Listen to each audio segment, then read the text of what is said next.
True scary story. The Hunters and the Ghosts. Hello Uriel, hello to the Night Tales team, and hello to the most wonderful community on the internet. I hope to hear this. I'm writing a story for the channel, because it's something I feel you might like. And I'd also like to see if anyone can help me. My name is Segundo Sarlangue. I had the opportunity to share a story with you through Uriel's voice a while ago.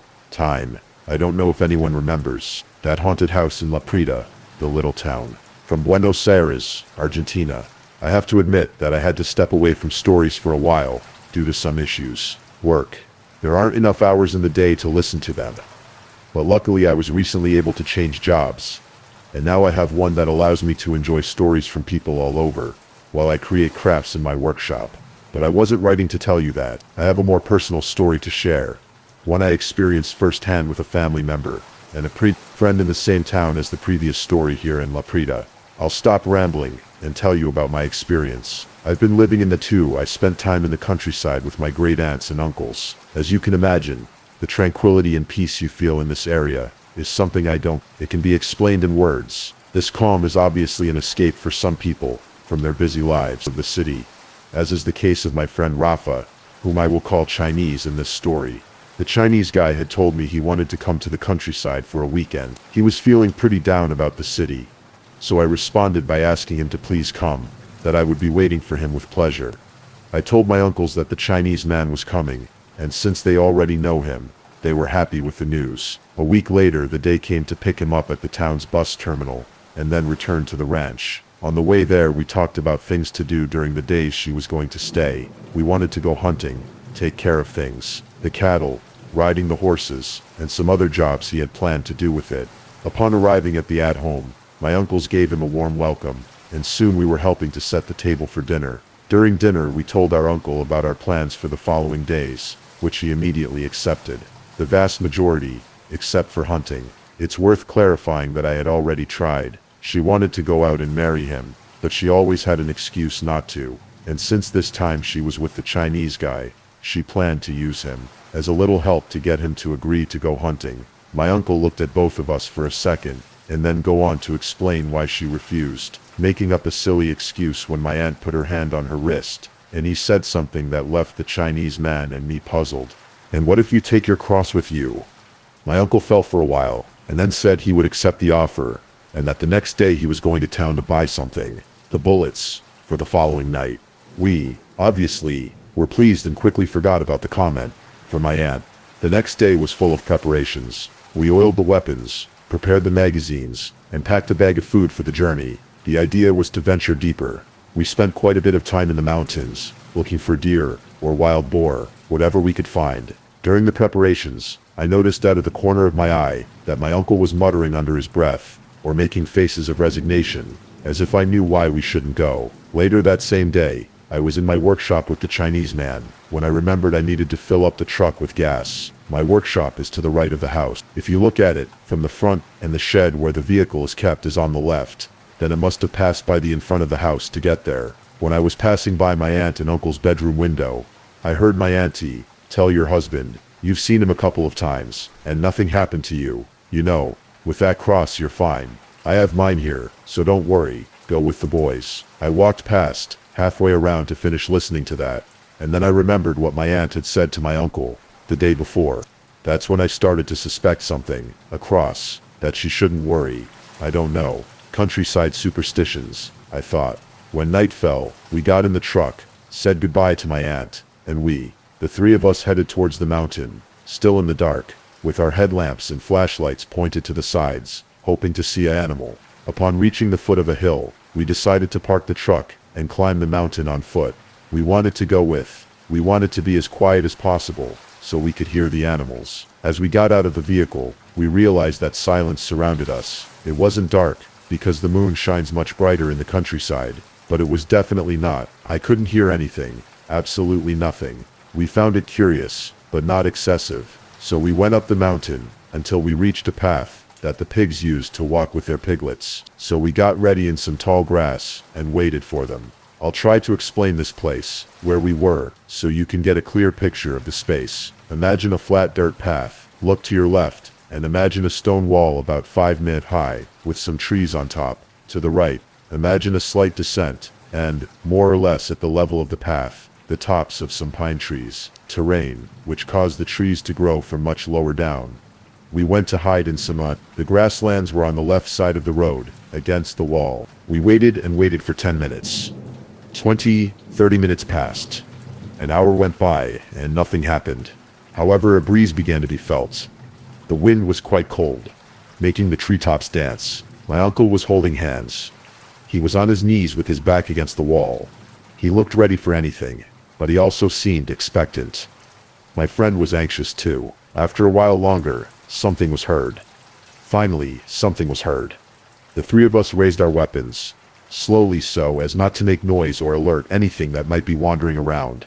If you remember the landscape I described to you, you'll recall the dirt slope to the right of the set. The way right? Well, there's no reasonable way to explain what happened. Then, we began to hear things in front of us, the crunching of dry pine twigs on the ground, near the edge of the path, but downwards, leaving it there still unseen. Something was building. The sound was becoming more frequent, closer, and it was slower at times, but it was still moving at about 5 meters, more or less. At one point, that sound stopped, and then he began to climb the slope towards the road, getting closer to it. We, ready behind the bushes, with our fingers on the triggers of our shotguns, from the back of the path, he began to join in. He wasn't a deer. He wasn't a wild boar. It wasn't a puma either. It was something worse. A child. A short human child of 1 meter 30. It was noticeable how he was trying to climb up the path from behind the hillside, because we saw his hands grabbing at the grass, so he could climb. Of all the things that could have climbed up the hillside, a child was the last thing that we thought. My friend began to lower the weapon, and barely raised his head to clarify I pictured what I saw, and then tried to move towards the little boy. I saw my uncle grab his arm firmly, but very carefully, to maintain silence. She signaled us to be quiet, and that's when I noticed on her wrist, which she had raised her index finger to point to her mouth, holding a rosary with a white cross, made of silver. She had a tear on her right cheek. I turned to look at the boy, and saw him standing in the middle of the road. The little boy had his arms bent, towards her chest, touching her fingers to each other, like when a child is lost, and waits for his mother to come and find him. Go look. His clothes were strange. He had a little red poncho, and green shorts, dark, and some very old-fashioned shoes. It was a strange outfit. Past. Her skin was pale. You can probably imagine it. Skin the color of pale bones. The part of the legs that was visible beneath the trousers was stained with dirt. Actually, dark plains, especially on her knees. Her face, her head. Oh God, her head. It was swollen. I don't know how to explain it. It looked like it had been stung by a lot of bees. Time. His face was covered in scrapes. His black hair was arranged in strands of hair along her head, giving the appearance of hair like that of antique dolls that were... Her hair was falling out. Her eyes were as swollen as her face. Her eyelids red, and she couldn't see. I saw eyelashes. Then I noticed her hands, which I hadn't looked at except to see her posture. They were torn as if I had been pulling on a bramble bush, or squeezing cement. Her bones were visible through her fingers, and her wrists were purple. The sight of that thing was interrupted by a sound. A kind of crying mixed with something else. I'm not sure what, but it was a very serious cry. It seemed that when she inhaled, she exhaled, and vice versa. He seemed to be inhaling instead of exhaling. I can't explain it. He also seemed to clear his throat, as if he didn't have a throat to make those noises. He began to move his head several times. Sides. They weren't erratic movements. They were premeditated. It seemed that he was looking for something specific. It really looked like the scene of a child looking for his mother. It was heartbreaking to see him standing there crying. At one point, as he shook his head, I made a sound like a gasp, like when you want to cry, but nothing comes out, like you were releasing a trapped air charge. And with that sound, at that moment, the boy looked towards us. My uncle was praying. The Chinese man was trying, he was covering his mouth, and I had my hands hard against the shotgun. The child began to sob. He stopped crying, but he was still sobbing. Very strange, like very raspy, and serious. I looked him straight in the eyes that at times revealed their inner selves. Eyes as white as the moon. That image is going to haunt me for a very long time in my life. Maybe until my death. The child stood in the middle of the road crying, doing nothing, looking at us with an expression somewhere between sadness, frustration, and sorrow. as if something terrible had happened. Suddenly, the child stopped crying and looked at the three of us, taking a moment with each of us. While my uncle prayed, the Chinese man cried, and I was still in shock. Then he turned his body slightly and walked away in the opposite direction from where we had come. And that was the end of the apparition. No sooner had it left our sight than it disappeared. The three of us emerged from that state of paralysis and walked to the road. From there we returned to the truck, alert at every turn, corner of the road, attentive to every stone, looking behind every tree. I think the walk to the vehicle was the experience in which I felt most watched in my entire life. I felt the boy was following us. Who knows what else was lurking in the area? We didn't want to know. When we finally got to the truck, we noticed that we could hear the sounds of the night.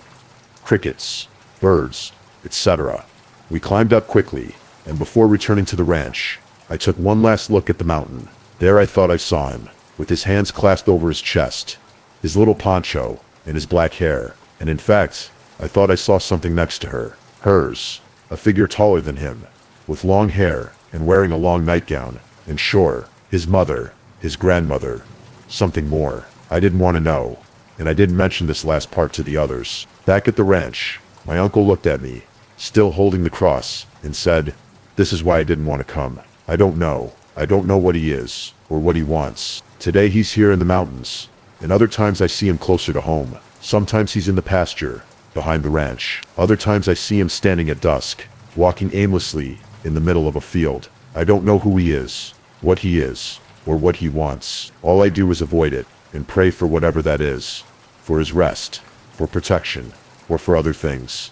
For whatever reason, as long as it leaves us in peace." My uncle's words made me, I feel, like a fool.